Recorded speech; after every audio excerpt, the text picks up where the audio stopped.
Welcome back, everybody. And hi, Jen. How are you? Hi, Scott. I am doing well.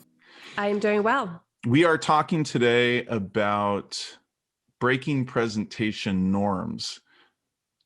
The phrase is really huge, kind of confusing, I think. What are we talking about when I say breaking presentation norms?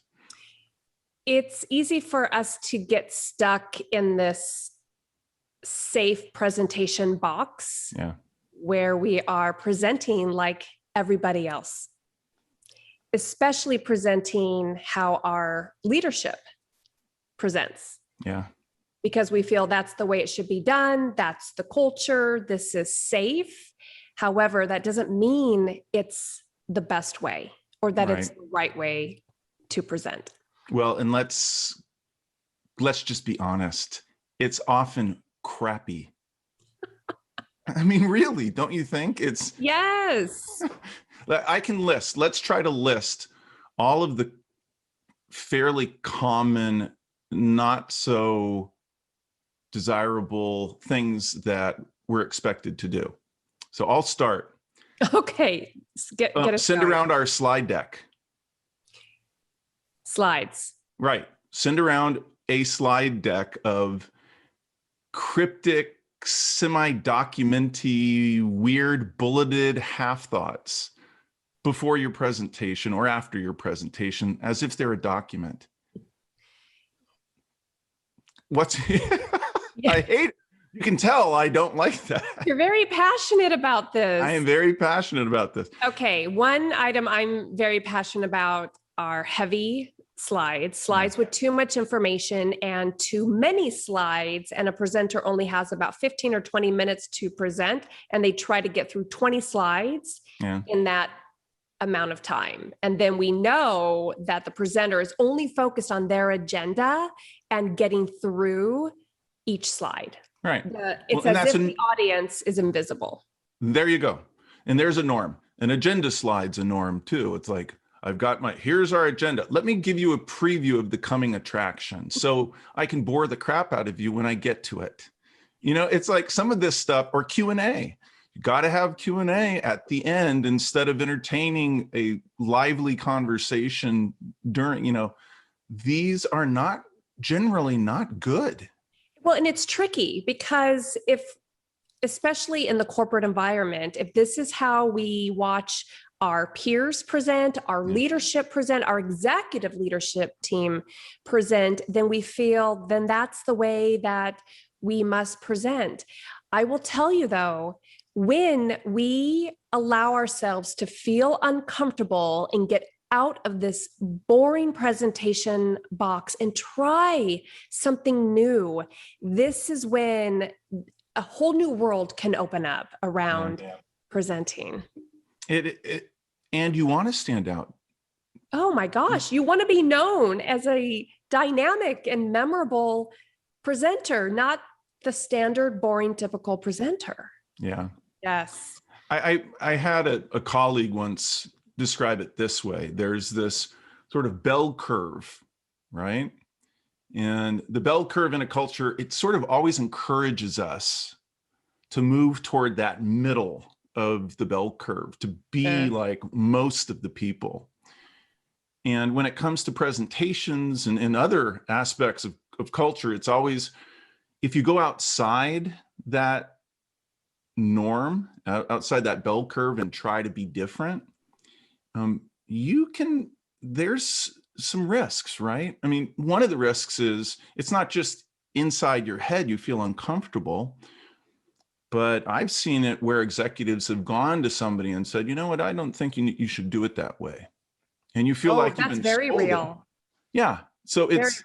it happens. There's, I was a sociology major, so forgive me, I'm going to use sociology speak, but it's social sanctions that some way or another you're punished a little bit for going outside the norm. But we can't let that possibility keep us from the reward of going outside the norm, which is you stand out and people go, wow, this person's a leader, not a follower. Don't you think?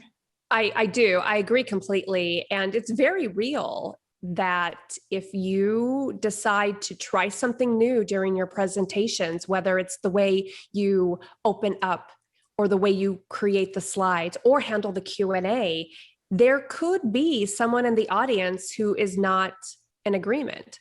Yeah. So a workaround with this, instead of introducing all of these new tricks in the next presentation, play with it and experiment and just give one and see how the audience responds to it. Yeah. That's what I love. That's my favorite part. When you try something new, different, and exciting when you are presenting, pay attention to how your audience, they light up, they lean in, they become more engaged. Yeah. Very rewarding. Well, and there are occasionally talks that come seldomly, but are really high stakes for you. And that may be, in other words, what you're describing is if you have a chance say, for instance, internally, you meet with your team or staff and you get a chance to speak, you can try these things. It's a little bit more experimental, but there may be that one time where you get the platform and you're like, my heart says, take a risk here. I want to try something. I know I can be better if I do something, but I really do risk, people may be like, what is this person doing? It may upset the apple cart, but I like to think in terms of a sort of a financial concept called sort of your risk tolerance. You kind of have to decide how big a risk taker are you?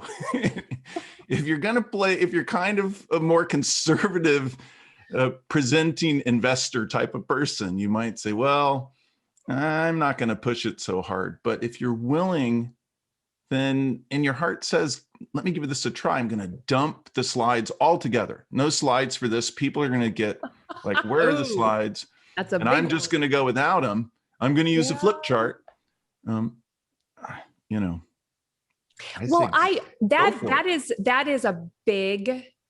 a big step. That could be considered a really big risk, especially for someone presenting to their leadership team, to forego any slides. If that risk is going to be taken, well, I applaud you in the first place because you're a risk taker. Right. Perhaps explain the why to a key stakeholder. So that one person who you feel could kind of zing you for taking a leap, I would explain the why first. Yeah. And it could sound, I noticed that my presentations are boring. My audience is not engaged. I want to try something different. I'm going to do something different. Yeah.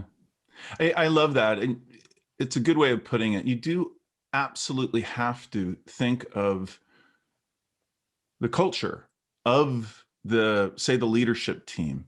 Absolutely. Is it a place where people are given a lot of room to take risks?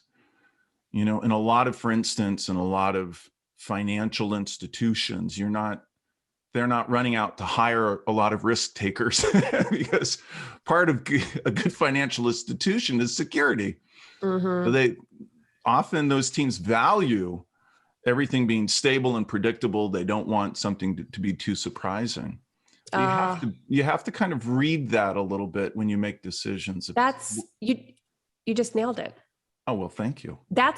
You're welcome. That is the word to nail the problem with presentations. They're predictable. Yeah. You have the agenda slide. You have too many slides. You have crowded slides. You have a boring presenter. It's so predictable. Yeah. Yeah. And that's the rub, right? It's there. Then how unpredictable are you willing to be? How unpredictable does the culture allow you to be? And I think you might have to calculate some of these things and making decisions about how far you push it. You want to be smart. Yeah. About making those decisions and a baby step. Yeah. Trying dip your toe if you can, right? Take one risk at a time. Don't give them all at once. That could really do your leadership team in. I'm going to add also to this something that I notice with clients. I do believe that a leader coming down on someone taking a risk, I don't think that's as common as we hear. Yeah. I believe what's more common is that the person's afraid to take the risk. It doesn't feel safe. It doesn't feel comfortable to them because it's a risk. It's change. It's doing something new. And it goes back to just try a little bit of it. Yeah. Get comfortable with it. See what happens and watch how your audience responds. Yeah. I love that. It's a great way to wrap up, I think, is to point that out, that it's often really in us. It's in our head. Mm-hmm. It's not the people that we're worried about upsetting. It's really an unfounded fear. Absolutely. Yeah. So Jennifer, what are we talking about next week? Next week, let's talk about presenting with a lack of emotion. Yeah. Or hopefully presenting with some emotion. I don't know that we want to present with a lack of emotion. Okay, that's my point. What happens when we present without emotion? Yeah. That's the topic for next week. It is I think it's a more twisty and turny topic than most people think, the topic of emotion. So this should be a really cool episode. I agree. Yeah. And it's an important topic. Yeah. All right. Thank you all. Thank you. Goodbye. Thanks, Scott. Bye.